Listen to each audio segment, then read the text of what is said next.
Hello tout le monde et bienvenue dans ce troisième épisode de KP Family. Aujourd'hui, je suis avec Mehmet, coach en performance et spécialiste du déblocage au sein du programme, Marina, qui est coach success manager, et Salma, notre spécialiste social media. Et aujourd'hui, on va s'attaquer à un gros sujet.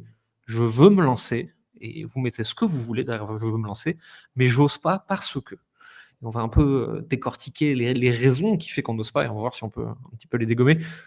Comment ça va tous les trois? Ça va Super. faire. En forme? Yes. Yes.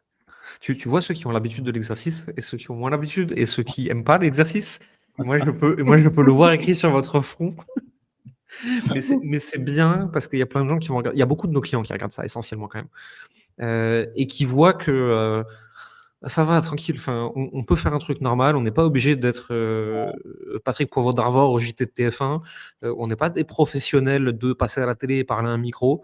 On peut faire ça comme des humains de façon imparfaite et c'est cool aussi. Et ça fait quand même des bons épisodes en fait. Exactement. On a plusieurs sujets. Qui est-ce qui veut commencer et par quoi on commence? Je peux peut-être commencer sur la peur du regard des autres, parce que souvent, Ouais. c'est énormément en lien avec ça. Et la plus grosse erreur que j'entends souvent, c'est de croire que l'entourage, en fait, va être le catalyseur des actions. C'est-à-dire qu'on a tellement peur du regard de l'entourage, et ça peut être l'entourage proche, famille, amis, etc. Et aussi, tu sais, l'entourage Instagram, enfin, les réseaux sociaux, parce que s'il y a des gens qui te suivent que tu connais dans la vraie vie, ça peut vite devenir un frein de se dire, bah, si je me lance et que je fais autre chose, ces personnes vont me voir avant et après. Et ça crée un biais en fait de ah oui, mais il faut pas que je me lance, sinon ils vont me juger, ils vont dire ah oui, je veux faire ce truc, ce service d'accompagnement, etc. Donc il y a toute une narrative, et tu sais, moi je travaille beaucoup sur la narrative et les histoires qu'on se raconte, et il y a l'histoire qu'on se raconte en lien justement avec ce que pourraient potentiellement dire les gens sur nous, et aussi le mal que ça peut nous faire, parce qu'en fait, on n'est pas tellement impacté par ce qui est dit, mais plus par la douleur que ça peut provoquer chez nous. Et c'est souvent cette extrapolation-là en lien justement avec comment on va se montrer sur les réseaux, et est-ce que notre entourage va bien l'accueillir ou mal l'accueillir, qui va aussi définir une narrative d'histoire qu'on se raconte. Et c'est souvent là-dessus que je vais venir déconstruire et décorréler ça, puisque l'idée en fait c'est que bien souvent, et ça c'est un truc qui résume bien le problème, bien souvent l'entourage n'est pas la cible de personnes qu'on veut accompagner. Donc, ils ne sont pas forcément de très bons conseils dans la plupart du temps. Et C'est les pires. la plupart du temps, il vaut mieux rester sur son idée, se faire confiance. Et là aussi, il y a une autre narrative sur se faire confiance, etc. Mais là, je passerai plus la balle à Salma pour qu'elle nous parle justement des réseaux sociaux et de comment est Mais perçu.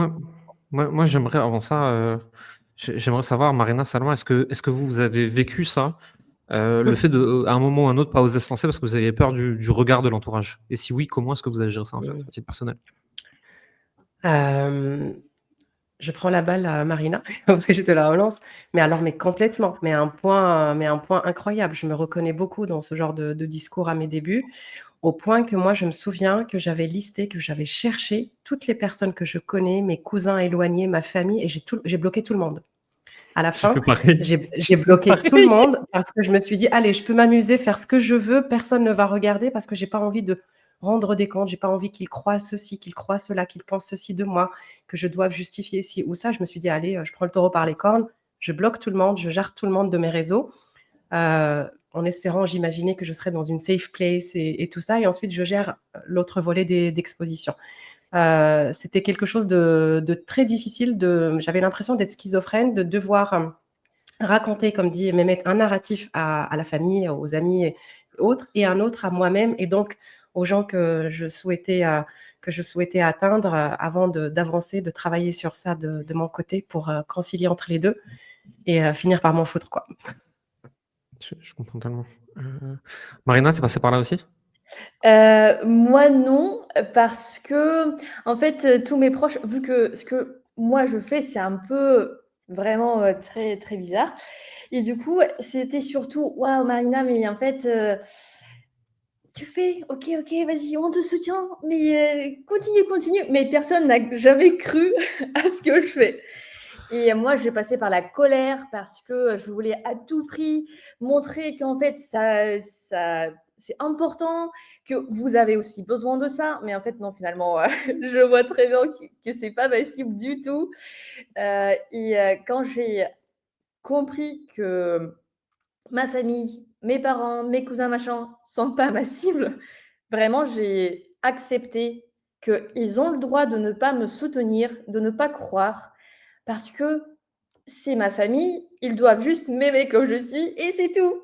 Mais j'ai bloqué personne, et là maintenant, je suis beaucoup plus à l'aise avec le fait qu'ils ne me soutiennent pas, c'est pas grave. J'ai les gens qui me soutiennent, dans mon quotidien et ça suffit. Voilà, du coup, C'est intéressant.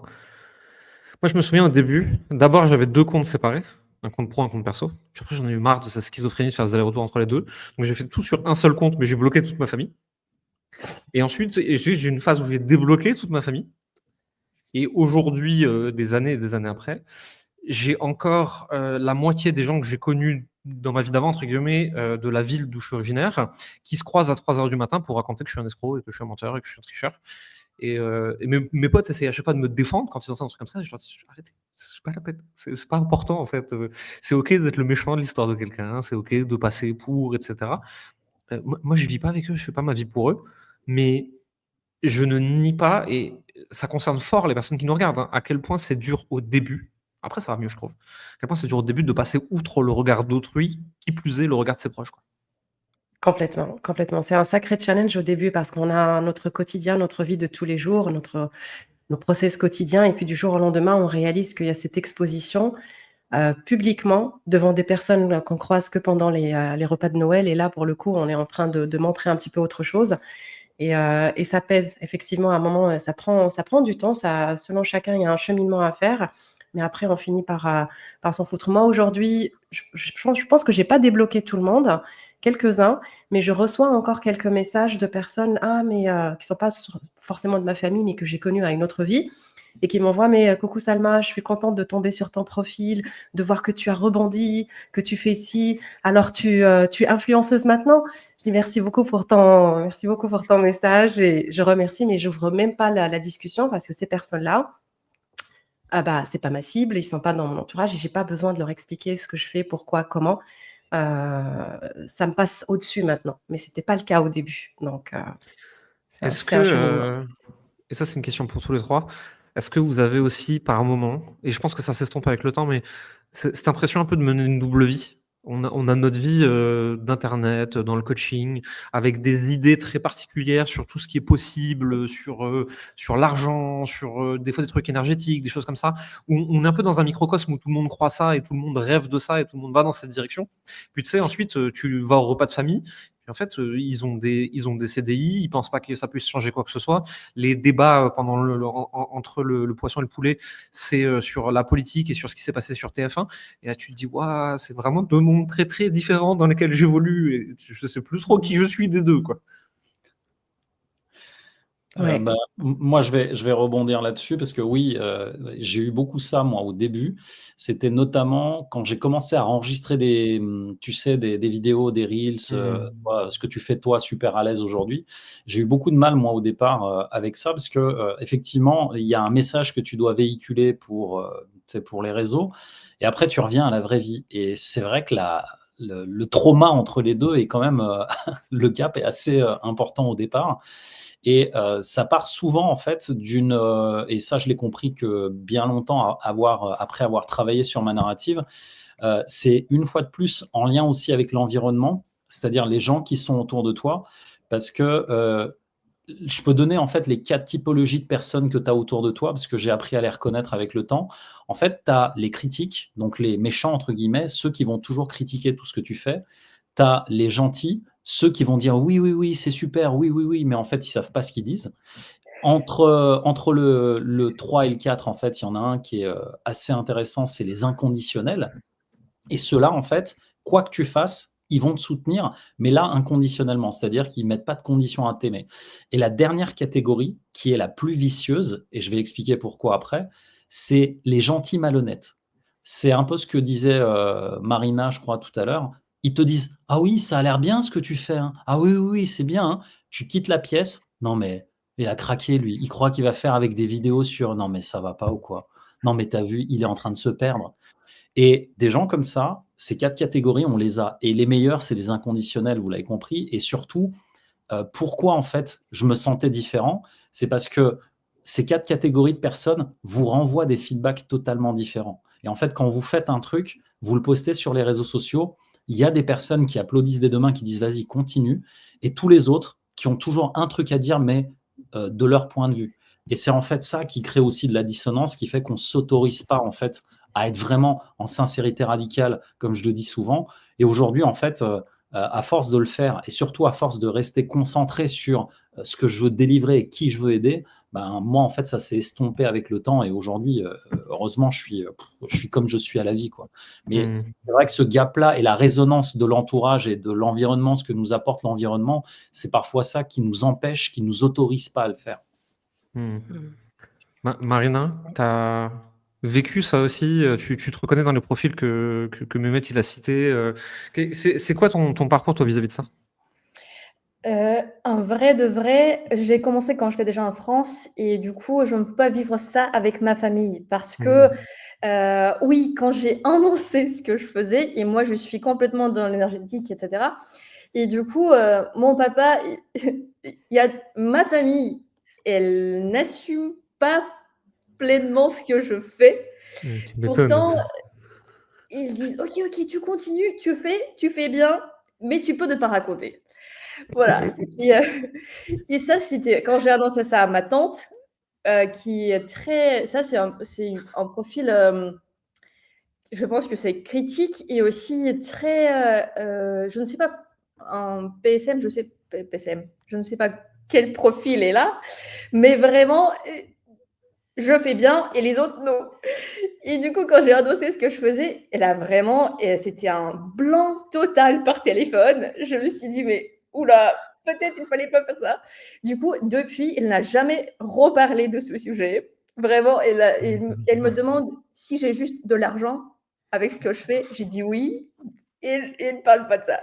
Voilà. Mais par contre, du coup, là, j'ai la famille de mon compagnon qui est française et tout et à table, c'est exactement les mêmes discours parce qu'avec mon compagnon, on fait, chacun fait son truc, chacun monte, son projet et par contre, la famille, elle fait, CDI, elle fait, voilà, un bon, profil, français, du coup, c'est un petit peu particulier, oui, j'avoue que les discussions, c'est vraiment l'impression de vivre, en double vie. Là, tu vis bien pleinement et après dans la famille, tu essaies de te un peu limiter, tu choisis tes mots, comment tu parles et tout. Voilà.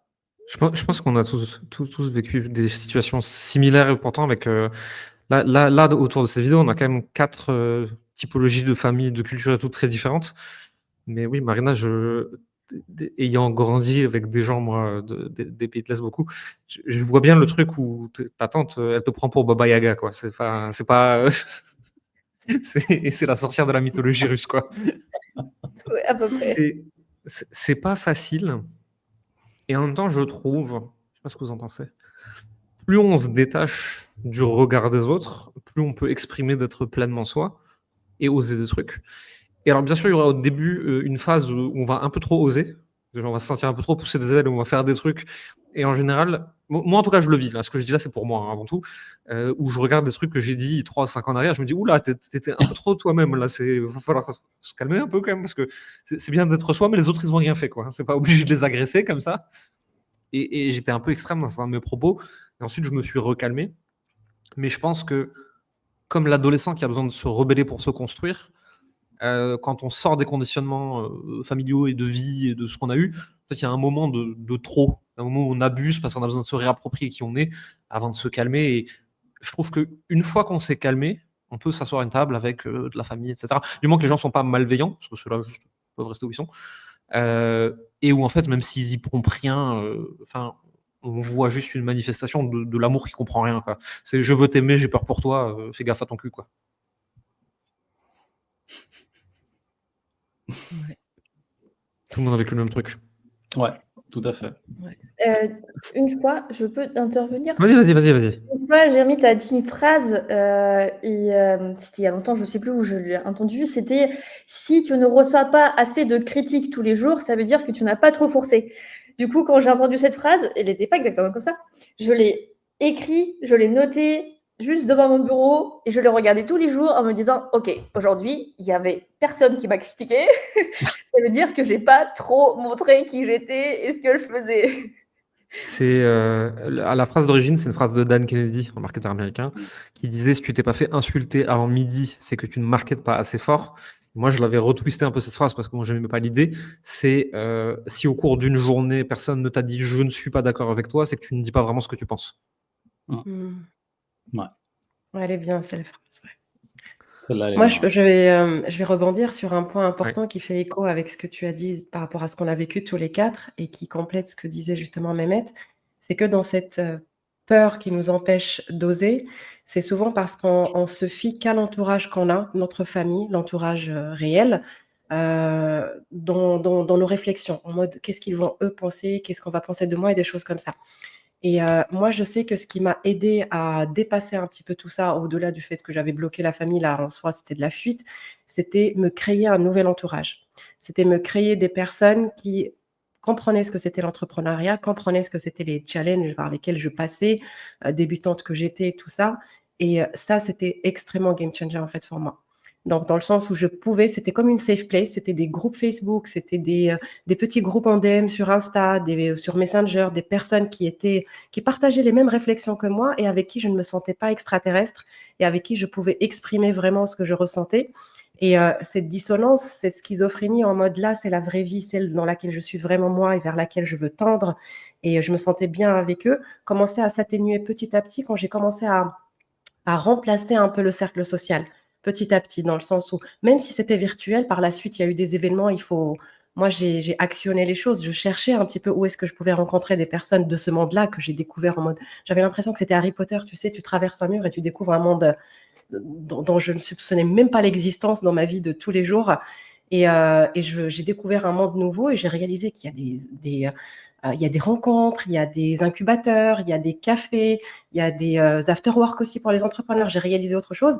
Et là, j'ai commencé à activer un petit peu ce levier-là. Et je me rappelle très bien de cette sensation à partir du moment où mon cercle social a commencé à s'inverser, que j'ai commencé à avoir des personnes de cet entourage. Là, la peur commençait à diminuer, mais drastiquement. Dans le sens où je prenais de plus en plus confiance. Je sentais que j'allais dans la bonne direction, que j'étais entourée. Et tous les échos que j'entendais de la vie réelle, j'arrivais à les faire rentrer par une oreille, à sortir par l'autre, parce que ce n'étaient plus les seuls que j'entendais. Je trouve que c'est important de ne pas oublier ce point de savoir bien s'entourer. Je suis d'accord. Et Mehmet, moi, tu il y voulais a rebondir? ouais, je voulais rebondir en fait sur l'aspect création de contenu, puisque quand on n'ose pas aussi, je me rappelle, en fait, tout ce que vous dites depuis tout à l'heure, ça m'a rappelé ma toute première vidéo. En fait, quand tu commences comme ça à faire des vidéos, de la création de contenu sur les réseaux sociaux, euh, tu es plus focus sur la forme plutôt que sur le fond et le contenu en lui-même, et surtout en fait en direction de qui tu le fais. En fait, quand tu es sur la forme, tu es sur la forme, donc tu es déjà en train de te juger sur ta voix. Ah oui, mais t'entends pour la première fois ta voix, elle est dégueulasse. Tu te dis, mais non, mais c'est pas possible, j'ai pas cette voix quand même et tout. Tu commences en fait à faire des fixettes sur des trucs qui d'habitude tu prêterais même pas attention. Et les réseaux sociaux ont ce pouvoir de grossir nos traits, donc nos défauts aussi. Mais la première fois qu'on le fait en se regardant juste soi et en étant critique, ça grossit encore plus les complexes, les croyances limitantes, etc.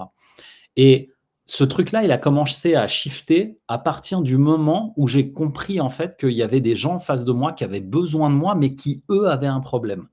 Et c'est qu'à partir du moment où j'ai commencé à parler d'eux, donc de leurs problèmes, que cette peur, elle a commencé à disparaître. Parce qu'en fait, je parlais plus de moi et je m'attardais plus sur la forme, mais sur le message que j'envoyais aux personnes. Et ça m'a rappelé ma toute première vidéo face cam. Je vous le donne en mille. Face cam, j'ai pas mis d'image. C'est une vidéo YouTube. C'est une vidéo YouTube où il y a marqué Mehmet Gül, coach de MGR Formation. Et c'était tellement nul. Je crois que la vidéo, elle est encore sur ma chaîne, mais je l'ai. Mais vraiment. Et on voit pas mon visage, on entend juste ma voix. C'est ce que j'ai eu ma première vidéo. J'ai mis 1h30 à tourner une vidéo de 1 minute 30. Oh là là, c'est horrible. Parce que entre chaque prise, je faisais un début de malaise vagal et je devais m'allonger par terre, les pieds en l'air, et faire de l'hyperventilation pour rester réveillé. C'est ça. La vidéo existe encore. Je l'ai, elle est cachée. Faut Elle que est je la cachée. déterre. Personne ne la trouvera. Il y a vraiment, les gens ne se rendent pas compte Ouais. à quel point les gens que vous voyez sur Internet étaient peut-être même plus nuls que vous. Ouais. Parce Clairement. qu'il y a 10 ans ou 15 ans, on avait encore moins de ressources. Ouais. Ni pour se rassurer, ni pour apprendre, ni pour se faire accompagner. 15 ans, tu voulais faire une vidéo, tu étais là avec ta webcam. De toute façon, tu pouvais avoir la gueule que tu voulais. De toute façon, tu ressembles à une tâche, c'était flou. Hein, parce que la définition de webcam, de toute façon, tu ressembles à un Sims. Et en fait, de toute façon, tu tremblais, personne ne le voyait, parce que l'écran, il frisait au bout de 3 minutes. C'était une autre époque. Hein. C'est clair. Et il fallait que tu aies un micro, tu sais, filaire, que tu mettais comme ça et tout. C'était. Ah ouais. Quand tu avais un micro. Horrible. Ouais. Moi, j'allais dire, moi, j'avais pas de micro. Et Pour faire une vidéo, j'avais fait appel à une agence. Hein. Et je crois que j'ai tourné la vidéo, moi, au bout de 3h30. Et je crois qu'elle est sortie au bout de 4h. Mais... Alors moi, j'ai le record. Moi, c'était 2 jours. C'est même pas une vidéo, c'était une story sur Insta. Une story, ça m'a pris 2 jours. On a dû me botter le cul vraiment là derrière. Pour, allez, sors là. Je te jure, je pense que ma galerie, tu étais en train de scroller. Tu voyais les 36 000 essais que j'ai fait. Exactement comme tu as dit, Mehmet, vu que c'était la première fois. Ouais. Mais moi, je parle comme ça. J'ai ce tic ça. Je bouge comme si. Je parle comme ça. Il n'y a rien qui me plaisait. À un moment donné, c'est bon, tu balances le truc. Donc, comme Jérémy, je l'ai encore. Est-ce que vous avez déjà fait des stories ou des vidéos face cam sur le téléphone dans la rue? Oui. Dans la rue, j'en ai pas fait beaucoup, moi, je crois. Ouais, j'ai dû en faire, mais pas beaucoup. Moi, je veux savoir, quels sont les tics que vous développez pour réussir à le faire dans de bonnes conditions. Alors déjà, moi, j'ai remarqué un truc, c'est que j'ai l'impression que le monde est calme et qu'au moment où je sors mon téléphone pour filmer un truc, d'un coup, il y a 12 trams, camions poubelle, machin, truc, le mec qui arrive avec une moto où il n'y a pas de pot d'échappement, je sais pas pourquoi. Déjà, ça faudrait qu'on m'explique. Oui. Mais en plus de ça, je fais des détours par des ruelles obscures parce qu'il y a moins de gens dedans. Moi, je me rappelle d'une vidéo que j'ai faite face cam et je me fais interpeller par un taxi moto. Et j'étais en train de parler et je regarde en mode mais mec, tu vois pas que je parle là, dégage. Sauf que non, il insiste du coup pendant la vidéo et j'ai gardé ce passage. En mode non, merci, fermement. Donc en mode tu te fais toujours déranger, il y a trop de bruit. T'aurais dû l'afficher sur Internet. Marina, tu l'as déjà eu toi? Moi, j'avoue que ce barrière, peut-être j'ai pas encore dépassé. J'adore faire les vidéos et tout. Et par contre, j'ai un petit peu... je me cache derrière plein de peurs. Par exemple, il y a quelqu'un qui va prendre mon téléphone, qui va courir avec, voilà. Après, ça dépend dans quelle ville on habite. Hein. Je tiens à préciser quand même, faites pas des stories dans la rue. Dans la plupart des grandes villes de France, en heure de pointe, c'est un peu débile. Voilà, c'est justement mon cas. Mais par contre, j'ai fait quelques vidéos et c'était justement pour me lancer. Et, mais il était comme ça, on n'a plus mon double menton. Je l'ai gardé aussi. Par contre, pour Salma, pour Story, c'est triste. Bah, c'est pas triste, mais c'est juste la vidéo, tu peux le garder. Et Story, c'est que pour 24 heures. Du coup, c'est encourageant encore plus, ma chère Marina, parce que c'est éphémère. Vas-y, fais des conneries, fais ce que tu veux, personne ne la verra le lendemain. Tu vois? Oui. Sauf si tu la gardes. Moi, je pense qu'il y a un truc qu'on oublie, c'est que les algorithmes sont bien faits et que si votre contenu est nul, personne ne le verra. Il se diffusera pas, en fait. C'est ça. Une vidéo qui est à chier, sauf si vous avez le plus gros taux de malchance de la Terre et qu'elle finit en bad buzz, tu vois. Mais sinon, en fait, l'algorithme la diffusera à 12 personnes et certainement pas à 12 000, tu vois. Et moi, ça m'est déjà arrivé de faire des trucs où quand je les regarde, je fais « Oh putain, heureusement que ce truc n'a pas fait du reach, hein, parce que c'est pas terrible quand même. » Ouais, mais maintenant, tu nous as fait le teaser de ta première vidéo, faut la donner maintenant. Non. On va faire le bêtisier. Le bêtisier, l'histoire de Jérémy. Pas du tout. Non, mais en vrai, je la sors régulièrement à nos clients, par contre, parce qu'elle est en non répertorié. Donc, je leur sors régulièrement tous les 3 à 6 mois, Mmh. en fonction des nouveaux qui arrivent. Je la sors, juste, rappelez-vous. Ça, voilà, ça, c'est à ça que ça ressemble au début, quoi. Il nous reste Ouais. 5 petites minutes. J'aimerais bien entendre Salma rapidement sur un truc. Il y a beaucoup de gens qui aimeraient se lancer et qui osent pas parce qu'ils sont persuadés qu'ils doivent taper des selfies sur les réseaux parce que c'est ça le personal branding, qu'ils doivent mettre des photos de leurs enfants, se mettre en scène Danser. dans leur dispute conjugale et raconter ce qu'ils ont mangé à midi. Qu'est-ce que tu en penses? Ils ont mal compris. Ils ont mal compris. En fait, ils regardent les influenceurs, on va dire, et ils pensent que c'est un peu, comme ça, alors que là, il faut se positionner en mode, expert. Ce que les gens ont envie de voir de vous sur les réseaux, c'est que vous savez de quoi vous parlez et que vous pouvez les aider et que vous parlez vraiment de leurs problèmes et que vous pouvez les aider. Certes, il y a cette histoire de connexion qu'il faut créer avec votre audience, mais créer une connexion humaine n'implique pas que vous devez twerker, danser, montrer vos gosses ou je ne sais quoi sur les réseaux, pas du tout. Donc, moi, je dis souvent, c'est un cadre que vous définissez en mode j'accepte. Et souvent, je leur dis imagine cette vidéo, elle sort dans 10 ans, est-ce que tu en serais fier et toujours aligné? Donc, je mets un cadre de ce que j'accepte montrer et qui me correspond et avec lequel je suis alignée et qui partira facilement. Et si je veux pas montrer mes gosses, je montre pas mes gosses. Si je veux montrer mes enfants parce que c'est important, parce que je vise des parents et que c'est important pour eux de voir que je suis maman ou papa aussi et que j'ai des choses, c'est OK. Mais à partir du moment que tu es OK avec, il y a des personnes qui ne montrent absolument pas du tout qu'est-ce qui se passe dans leur vie et ils réussissent très bien pourtant à connecter avec les gens parce qu'à travers leur quotidien d'entrepreneur et leur expertise, ils créent cette connexion et la confiance.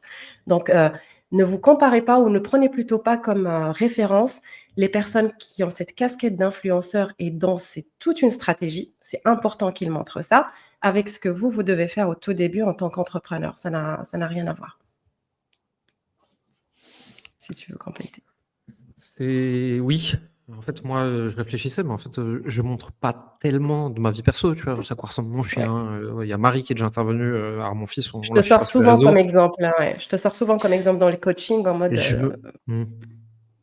En fait, je me mets en scène et je me mets en spectacle dans la réalité de moi en tant qu'humain qui m'énerve sur mon téléphone, à qui il arrive des merdes, des trucs comme ça, parce que ça me fait rire. Mais le perso, j'en parle pas, je le montre pas parce que j'estime que ça n'a rien à foutre là, tu vois. Et la seule raison de parler de soi, c'est si c'est quelque chose qui concerne le sujet qu'on traite. Là, oui, ça a du sens. Ça a soit une légitimité, ça prouve une certaine connexion, etc. Le reste du temps, en fait, exactement. raconter qu'en allant à un coaching, vous avez marché sur une peau de banane et que vous avez glissé par terre, ça a plus de sens que d'expliquer que ce matin, vous vous êtes occupé de votre enfant pendant 1 heure et il s'est passé ça. Si Exactement. ça ne nourrit pas votre marque, ça n'a pas besoin d'être montré. Voilà, ça c'est une belle phrase ça, c'est, justement ça en fait. Quand tu es parent et que tu vises les parents, c'est important de montrer cela. Quand tu es infirmier et que tu vises les infirmiers en reconversion, c'est important de montrer aussi ce côté-là. Donc il faut chercher le point de cohérence. Est-ce que c'est utile de montrer cette partie-là de ta vie ou est-ce que tu as juste envie d'étaler un petit peu ta vie perso? On s'en fout un petit peu dans un sens, c'est pas ça. Il faut chercher les informations qui vont tilter dans la tête des gens, qui vont leur montrer que lui, il me comprend ou elle me comprend. Elle sait de quoi, par quoi je passe en tout cas pour qu'elle puisse m'aider. Et j'ajoute juste un truc, Jérémy, par rapport à toi, justement, le fait que tu montres pas le perso, mais tu montres qui tu es à travers ta façon d'écrire ou en story ou de parler. Donc ça, on a accès quand même à la personnalité de Jérémy, à son énergie, à sa vibes à travers ça. C'est la preuve vivante qu'on peut montrer cela sans pour autant montrer ce que je mange au petit-déj ou ce que je fais avec ma femme ou mon mari, quoi. Complètement. Marina, Mehmet, mot de la fin? Mot de la fin, c'est, je voulais juste, terminer sur ce qu'a dit, Salma. En fait, le niveau d'intimité, de proximité ne dépend que de vous et de la relation que vous voulez instaurer, en fait, avec, l'audience. C'est vrai que simplement partir de soi, s'écouter, tout simplement, ça suffit, quoi. Se recentrer sur qui je suis et ce que je veux faire, ce que je veux apporter aux autres et ça, c'est plus important parce que comme on va être amené à le faire longtemps si on travaille avec les réseaux sociaux, l'idée, c'est de pouvoir le faire longtemps et que ce soit agréable à faire. Donc, se Kiffé. recentrer sur soi. Marina, mot de la fin. Moi, je trouve que C'est toi qui as le mot de la fin. Pardon. Là, en ce moment, chacun, les gens, ils se réveillent de plus en plus, ils ont plus de choses à montrer et beaucoup, beaucoup d'opportunités de montrer leur expertise. Et je suis persuadée que chacun d'entre nous et les gens qui vont regarder, ils sont experts en quelque chose. Ils peuvent transmettre cette expertise à travers les réseaux sociaux, en créant leurs projets et vraiment lâcher vos peurs et oser briller Ça va bien se passer. complètement. Et les Merci à algorithmes tous. sont forts. Du coup, sinon, si c'est nul, personne ne verra. C'est ce que vous devez retenir de cet épisode. Si c'est nul, personne ne le verra de toute façon, donc c'est pas grave. Exactement. Merci à tous de nous avoir écoutés. Rendez-vous la semaine prochaine pour l'épisode 4. Si vous voulez retrouver Marina, Salma et Mehmet, je mettrai les liens en description de leurs réseaux perso et je vous dis à très vite.